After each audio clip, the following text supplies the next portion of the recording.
नमस्कार साथियों, स्वागत है आप सभी का आपके अपने पैरामाउंट कोचिंग क्लासेस में। मैं हूं ज्योति राठौर और आज एक बार नए दिन की नई शुरुआत हम लोग करते हैं अपने नए करंट अफेयर के साथ। तो आज का सेशन बहुत ज़्यादा इंपॉर्टेंट होने वाला है, खास तौर पे उन सभी लोगों के लिए जो इस बार सीजीएल की परीक्षा देने जा रहे हैं या फिर किसी भी वनडे एग्जाम की परीक्षा देते हैं।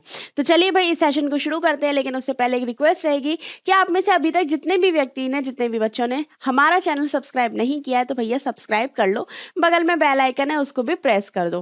तो चलिए भाई क्लास को शुरू करते हैं, सेशन को शुरू करते हैं और बात करते हैं अपने पहले करंट अफेयर की। तो पहली करंट जो हमारी रिलेटेड है किससे है? उत्तर प्रदेश, उत्तम प्रदेश से रिलेटेड है। उत्तर प्रदेश ने हाल ही में सड़क दुर्घटनाओं पर जीरो टॉलरेंस नीति को अपनाते हुए एक नई योजना या नई स्कीम को लॉन्च किया है। वो स्कीम हमारे लिए इंपॉर्टेंट हो जाती है। स्कीम का नाम है जीरो फैटेलिटी डिस्ट्रिक्ट स्कीम। ये क्या करेगी? जो राज्य है, राज्य में होने वाली सड़क दुर्घटनाओं को रोकने के लिए, उनमें होने वाली मृत्यु को रोकने के लिए जीरो टॉलरेंस नीति का अपनाएगी। उत्तर प्रदेश देश का पहला राज्य बन गया है जिसने इस प्रकार की कोई नीति को अपने राज्य में एग्जीक्यूट करने का मन बनाया है या एग्जीक्यूट करने की योजना बनाई है। तो यहां पर देख लेते हैं, तो यूपी देश का पहला राज्य बन गया है जिसने सड़क दुर्घटना और मौतों को शून्य या जीरो करने के लिए जीरो फैटेलिटी डिस्ट्रिक्ट योजना को शुरू किया है। ये देखा जाए तो शुरुआत में 20 जिलों में एग्जीक्यूट की जाएगी, 20 डिस्ट्रिक्ट में एग्जीक्यूट होगी, यानी कि इसमें लगभग 242 पुलिस स्टेशनों को चुना जाएगा। और जब ये 20 राज्यों में या 20 जिलों में जब ये सफलतापूर्वक एग्जीक्यूट हो जाती है तो बाद में सारे के सभी जिले, 75 जिलों को क्या कर दिया जाएगा? इसमें शामिल कर लिया जाएगा।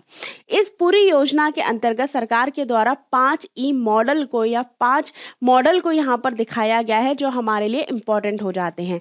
तो 5 मॉडल कौन कौन से हैं? इसमें सबसे पहले इंजीनियरिंग की बात करी है। इंजीनियरिंग में क्या किया जाएगा? ये सारी योजनाओं को ध्यान में रखते हुए, इस योजना के ध्यान में रखते हुए जीरो टॉलरेंस या कह सकते हैं बिल्कुल शून्य करने के लिए एक्सीडेंट का जो फॉर्मूला होता है, या बिल्कुल शून्य करने के लिए जो एक्सीडेंट प्रोन एरिया होता है उसमें क्या क्या प्रॉब्लम आ रही है उन सबको क्या किया जाएगा? मॉनिटरिंग किया जाएगा। जब उसकी मॉनिटरिंग हो जाएगी तो उसके बाद जो भी उपाय होंगे उनको क्या किया जाएगा? इन्फोर्स यहाँ पर किया जाएगा। इन केस कोई भी एक्सीडेंट होता है तो यहाँ पर ट्रॉमा केयर की भी व्यवस्था की जाएगी। साथ ही साथ लोगों में शिक्षा दी जाएगी, एजुकेशन फैलाई जाएगी ताकि क्या किया जा सके? एक्सीडेंट को होने से रोका जा सके। जिन जिन वजहों से एक्सीडेंट हो सकता है उनके लिए सतर्क किया जा सके। और फिर क्या किया जाएगा? पॉलिसी मेकिंग इस हिसाब से की जाएगी। अगर हम बात करते हैं 2022 की रिपोर्ट के आधार पर, जो हालिया रिपोर्ट आई है एक्सीडेंट प्रोन एरिया के ध्यान में रखते हुए, तो उत्तर प्रदेश में लगभग जो दुर्घटना से होने वाली मौतों की संख्या है उसमें कमी देखने को मिली है। लगभग 22% की यहाँ पर हमको कमी देखने को मिली है। और जब हम एक्सीडेंट की बात करते हैं तो लगभग 21% की यहाँ पर हमको कमी देखने को मिली है, याद रखिएगा। ठीक है, तो जैसे कि हमने बताया है कि ये क्या उद्देश्य है इसका? जो सड़क दुर्घटनाएं होंगी उनको बिल्कुल रिड्यूस करना, उसको बिल्कुल शून्य करना। शुरुआत में ये 20 जिलों में शामिल होगी और बाद में इसे 75 जिलों में क्या कर दिया जाएगा? एग्जीक्यूट कर दिया जाएगा। स्टैटिक जीके की बात करते हैं तो यूपी के वर्तमान में सीएम है योगी आदित्यनाथ। आनंदीबेन पटेल यहाँ की गवर्नर है। टोटल 75 डिस्ट्रिक्ट है। लखनऊ कैपिटल है। और अब ये क्या होने वाला है? डिस्ट्रिक्ट देश का पहला ये जो स्टेट है, देश का पहला स्टेट होने वाला है जो एक्सीडेंट के लिए जीरो टॉलरेंस नीति को लागू करेगा। चलिए इससे रिलेटेड क्वेश्चंस किस टाइप से बन सकते हैं एग्जाम में उनको देख लेते हैं। तो पहला क्वेश्चन है, जीरो फैटेलिटी डिस्ट्रिक्ट योजना लागू करने वाला देश का पहला राज्य कौन सा है? तो कौन सा है? हमारा उत्तर प्रदेश, उत्तम प्रदेश है। बी ऑप्शन आपका करेक्ट हो जाएगा। फिर इसके बाद है, इस योजना के शुरुआती चरण में कितने जिलों को शामिल किया जाएगा? तो 20 जिलों को शामिल किया जाएगा। ठीक है, टोटल कितने होंगे? 20 जिलों को शामिल हो गए, जिसमें 242 पुलिस स्टेशन को क्या किया जाएगा? यहाँ पे कवर किया जाएगा। अगला है, जीरो फैटेलिटी डिस्ट्रिक्ट योजना किस मॉडल पर आधारित है? तो ये 5E मॉडल पर आधारित है। बी ऑप्शन आपका करेक्ट होगा। इसके बाद है 5E मॉडल में निम्नलिखित में से, ठीक है, 5E मॉडल में निम्नलिखित में से कौन सा ई शामिल नहीं है? तो हमने देखा था इंजीनियरिंग है, इन्फोर्समेंट है, एजुकेशन है, लेकिन एनवायरनमेंट इसमें शामिल नहीं है, इसीलिए बी ऑप्शन क्या हो जाएगा आपका करेक्ट हो जाएगा। नेक्स्ट क्वेश्चन है 2022 के आंकड़ों के हिसाब से, ठीक है, यहाँ पे इसको करेक्ट कर लीजिएगा। 2026 के आंकड़े हैं, उसके हिसाब से यूपी में दुर्घटनाओं में होने वाली मौतों की संख्या कितनी है? तो मौत की अगर हम डेथ रेशियो देखते हैं, डेथ की संख्या देखते हैं, तो 22% की कमी आई है, कमी देखने को मिली है। और जब हम एक्सीडेंट की बात करते हैं तो उसमें 21% की कमी हमको देखने को मिली है। ठीक है, तो यहाँ पे हमने इस टॉपिक को अच्छे से डिस्कस किया है। इन फ्यूचर अगर इससे क्वेश्चन बनता है तो आप आसानी से इसका जवाब दे सकते हैं, खास तौर पे उन लोगों के लिए जो यूपी का एग्जाम दे रहे हैं। यूपी स्पेशल में ये एज अ करंट अफेयर आपसे पूछा जा सकता है, इसको याद रखिएगा। अब चलते हैं अगले राज्य की बात करते हैं, अगली करंट की बात करते हैं। जो तब उत्तर प्रदेश की बात हो ही रही है तो उसके पड़ोसी राज्य बिहार को हम कैसे छोड़ सकते हैं? तो जी हाँ, बिहार से रिलेटेड भी बड़ी मजेदार खबर हमको देखने को मिली है, जो हमारे करंट से भी बिल्कुल हूबहू और एकदम इंटरेस्टिंग वे में क्या होती है, शामिल हो जाती है। तो बिहार ने अभी हाल ही में क्या किया है, बिहार ने टूरिज्म इनिशिएटिव लॉन्च किया है। तो बिहार सरकार के द्वारा बिहार दर्शन पहल या बिहार टूरिज्म इनिशिएटिव लेके आ रहा है, जिसका मतलब ये होगा कि सरकारी अधिकारी, सरकारी कर्मचारी महीने में 3 महीने में कम से कम एक बार फैमिली ट्रिप पर जाएंगे। जी हाँ, सरकार जो है अपने खर्चे पर फैमिली ट्रिप ऑर्गेनाइज करेगी, किनके लिए? सरकारी अधिकारियों के लिए और उनकी फैमिली के लिए। और ये जो ट्रिप होगी ये अनिवार्य ट्रिप होगी, यानी कि आपको इस ट्रिप पर जाना ही पड़ेगा। तो थोड़ा सा देख लेते हैं कि आखिर ये मामला क्या है। तो बिहार सरकार ने पर्यटन और स्थानीय रोजगार, टूरिज्म और लोकल एम्प्लॉयमेंट को बढ़ावा देने के लिए बिहार दर्शन पहल या बिहार टूरिज्म पहल को क्या किया है, इनिशिएटिव को क्या किया है, लॉन्च किया है। ये क्या होगा, इसमें अधिकारी, मंत्री और कर्मचारी हर 3 महीने में एक बार परिवार के साथ किसी ना किसी पर्यटन स्थल पर जाएंगे, जो बिहार में स्थित होगा, याद रखिएगा। आगे चलते हैं, इससे रिलेटेड कुछ और इंपॉर्टेंट फैक्ट्स देख लेते हैं। इसमें कुछ इंपॉर्टेंट फैक्ट्स में सबसे पहली चीज होती है कि आखिर ये जो टूरिज्म होगा या ये जो कह सकते हैं ये जो यात्रा होगी ये कितने समय की होगी? तो ये यात्रा होगी 2 दिन की। ठीक है, 2 दिन की यात्रा होगी। इसमें फ्राइडे एंड सैटरडे का टाइम रखा गया है कि फ्राइडे सैटरडे को लोग जाएंगे, संडे तक रहेंगे और उसके बाद वापस आ जाएंगे। और वापस आने के बाद इनको क्या करना है, डीएम को रिपोर्ट करनी है। तो ये मत सोचिएगा कि आप जाएंगे वहां आराम से सो जाएंगे, आराम से मौज मारेंगे। मौज नहीं मारनी है, वहां पर भी आपको काम करना है। इसका सीधा साधा उद्देश्य ये है कि बिहार को विकसित करना।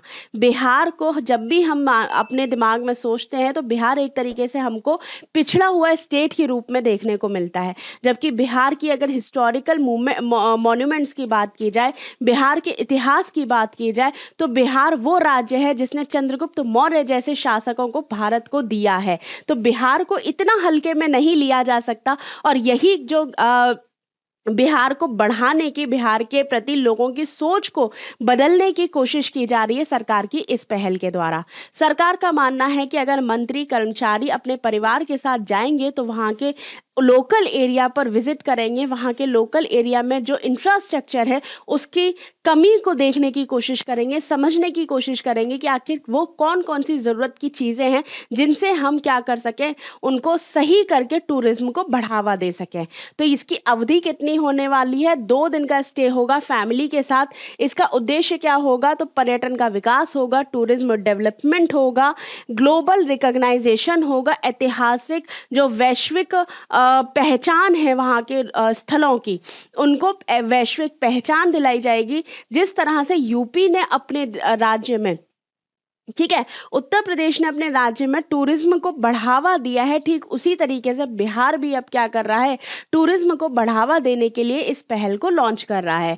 इसका निरीक्षण कौन करेगा, इसका जो ग्राउंड चेक कौन करेगा? तो ये अधिकारी, ये जो कर्मचारी ये जाएंगे, ये वहां की सुख सुविधाओं का निरीक्षण करेंगे, देखेंगे कि हाँ भाई अगर कोई व्यक्ति यहाँ पे विजिट कर रहा है तो उसके रहन सहन की क्या व्यवस्था है, बाथरूम या जरूरत चीजों के लिए क्या क्या व्यवस्था है, किन चीजों की कमी कमी है, खान पान वहाँ पे कैसा मिल रहा है और क्या इंफ्रास्ट्रक्चर होना चाहिए ताकि हम लोगों को यहाँ के लिए क्या कर सके, मोटिवेट कर सके।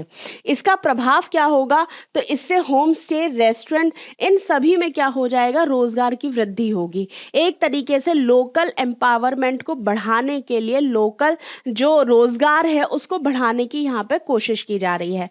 और फिर उसके बाद अंत में क्या होगा, इसकी जो कार्रवाई होगी, एक्शन रिपोर्ट होगी, जो वहां पे वो लोग जाएंगे, कर्मचारी जाएंगे, अपने परिवार के साथ जाएंगे, वो क्या करेंगे, अपने जो रिस्पॉन्स होगा, अपना जो फीडबैक होगा, उसकी एक रिपोर्ट इन लोगों के द्वारा तैयार की जाएगी। फोटोज जो तैयार की जाएंगी, फोटोज जो खींची जाएंगी, वो अंत में किसको देनी है, डीएम को देनी है और पोर्टल पर क्या करना है, अपलोड करना है। ठीक है, तो ये पूरा के पूरा प्रोसेस होने वाला है इस इनिशिएटिव के द्वारा। लेकिन याद रखिएगा, बिहार दर्शन पहल या बिहार दर्शन इनिशिएटिव अलग है और एक पुरानी योजना और बिहार में चल रही थी जिसका नाम था सीएम बिहार दर्शन योजना। ये सीएम या मुख्यमंत्री बिहार दर्शन योजना प्राथमिक और माध्यमिक विद्यालय के विद्यार्थियों के लिए थी, जिन्हें मुफ्त में बिहार के जो कह सकते हैं, बिहार के जो मॉन्यूमेंट्स हैं, बिहार का टूरिज्म को बढ़ाने के लिए, बिहार मॉन्यूमेंट्स को दिखाने के लिए फ्री एजुकेशनल टूर इनको प्रोवाइड किया जाएगा। तो अगर आपसे पूछ लिया जाए कि सीएम बिहार दर्शन योजना क्या है, तो वो क्या है, प्राइमरी और माध्यमिक विद्यालयों के जो स्टूडेंट्स हैं उनके लिए फ्री टूरिज्म टूर है। और जब हम बात करते हैं बिहार टूरिज्म इनिशिएटिव की, तो ये किसकी है, ये कर्मचारियों के लिए, मंत्रियों के लिए और अधिकारियों के लिए स्टार्ट की गई पहल है। ठीक है, चलिए अब बात करते हैं इससे रिलेटेबल क्वेश्चन किस टाइप से बन सकते हैं। तो कितने प्रकार के क्वेश्चन इससे बन सकते हैं वो देख लेते हैं। तो यहाँ पर पहला क्वेश्चन है कि हाल ही में किस राज्य सरकार ने बिहार दर्शन पहल की शुरुआत की है। तो बिहार दर्शन की शुरुआत किसने की होगी, बिहार ने ही की होगी, इसीलिए बी ऑप्शन क्या हो जाएगा, आपका करेक्ट होगा। ठीक है, क्यों की गई है, ताकि ये बूस्ट कर सके स्टेट टूरिज्म को और लोकल एम्प्लॉयमेंट को। आगे क्वेश्चन नंबर सेकंड है, इस योजना के तहत सरकारी कर्मचारियों को कितने समय में एक बार पर्यटन स्थल जाना अनिवार्य होगा। तो हर 3 महीने में जाना होगा। ठीक है, बी ऑप्शन क्या हो जाएगा, ठीक हो जाएगा, हर 3 महीने में ये लोग अपने परिवार के साथ जाएंगे। तो अब कोई खुश हो या ना हो, लेकिन परिवार वाले इस योजना से बहुत खुश होंगे कि इसी बहाने वो चलो कहीं घूम कर तो आ पाएंगे। लेकिन हाँ, एक चीज और है कि यहाँ पर ये जो घूमने का जो पहल को शुरू किया गया है, ये अधिकारियों की होम डिस्ट्रिक्ट के अलावा होनी चाहिए। कहीं ऐसा ना हो कि आप गोपालगंज में रह रहे हैं और गोपालगंज के ही एरिया को आप विजिट कर लें और कह दें कि हाँ भाई हम तो घूम कर आए थे। ऐसा नहीं हो सकता। अगर आप गोपालगंज के हैं तो गोपालगंज के अलावा जो डिस्ट्रिक्ट है वहां पर जाके आपको 2 दिन रहना पड़ेगा। ठीक है, अगला है आपका बिहार दर्शन पहल के तहत कर्मचारियों को कितने दिन का स्टे करना होगा। तो 2 दिन का स्टे करना होगा। याद रखिएगा, यात्रा पूरी होने के बाद कर्मचारी को अपनी रिपोर्ट और तस्वीरें कहाँ सौंपनी होंगी, तो डिस्ट्रिक्ट मजिस्ट्रेट को सौंपनी होंगी। ठीक है, जो डिस्ट्रिक्ट मजिस्ट्रेट है उनको सौंपनी होगी। ये मैंडेटरी है, फॉर्मली वंस 3 महीने में एक बार आपको जाना ही जाना पड़ेगा और अपनी फोटो और रिपोर्ट यहाँ पर पेश करनी होगी। फिर है पुरानी सीएम बिहार दर्शन योजना का मुख्य लाभार्थी कौन थे। तो ये स्कूल स्टूडेंट्स थे, जिसमें प्राइमरी, ठीक है, प्राइमरी और माध्यमिक के जो विद्यार्थी थे, जो स्टूडेंट्स थे, वो इसमें शामिल थे। यानी कि बी ऑप्शन क्या हो जाएगा, इसमें एकदम करेक्ट हो जाएगा। ठीक है, आगे चलते हैं, बात करते हैं अगले पोर्शन की, अगले करंट अफेयर की। और अगली करंट अफेयर भी हमारी रिलेटेड है एक राज्य से, और ये भी रिलेटेड है किससे, ये भी रिलेटेड है एक इनिशिएटिव, एक योजना, एक प्रोग्राम से। तो केरलम सरकार ने प्रोजेक्ट 0 शुरू किया है, जो किससे रिलेटेड है, भ्रष्टाचार के खिलाफ जीरो टॉलरेंस नीति को अपनाने से है। यानी कि अब जो है हर तरीके से जीरो टॉलरेंस देखा जाएगा, भ्रष्टाचार किसी भी तरह से, किसी भी रूप में बर्दाश्त नहीं किया जाएगा। केरल में ये बात बोली गई है अभी हाल ही में इस पहल के द्वारा। तो प्रोजेक्ट 0 भ्रष्टाचार के खिलाफ होगा, प्रोजेक्ट 0 अगेंस्ट करप्शन। ये जो योजना है, ये जो पहल है, ये जो प्रोजेक्ट है, वो लॉन्च किया है, किसने लॉन्च किया है, तो केरल केरल ने लॉन्च किया है, याद रखना। केरल राज्य ने एडमिनिस्ट्रेशन में जो करप्शन होता है उसको पूरी तरह खत्म करने के लिए, जीरो टॉलरेंस नीति को अपनाने के लिए प्रोजेक्ट जीरो को लॉन्च किया है। इसे सतर्कता भ्रष्टाचार विरोधी ब्यूरो या vigilance and anti corruption bureau द्वारा लॉन्च किया गया है। ये रिश्वतखोरी को, साइबर अपराधों पर नकेल कसने के लिए चलाया जाने वाला ऑपरेशन होगा।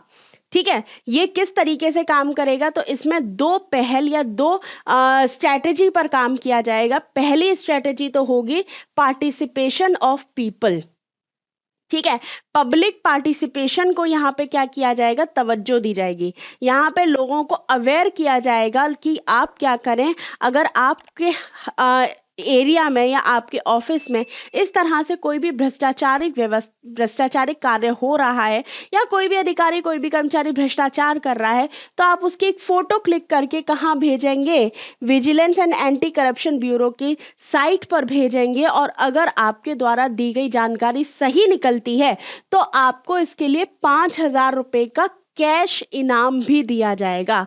यानी कि इनाम के द्वारा, रिवॉर्ड के द्वारा हम क्या करेंगे? पब्लिक को पार्टिसिपेट करने के लिए मोटिवेट करेंगे। और याद रखिएगा, ये पूरी तरीके से गोपनीय होगा।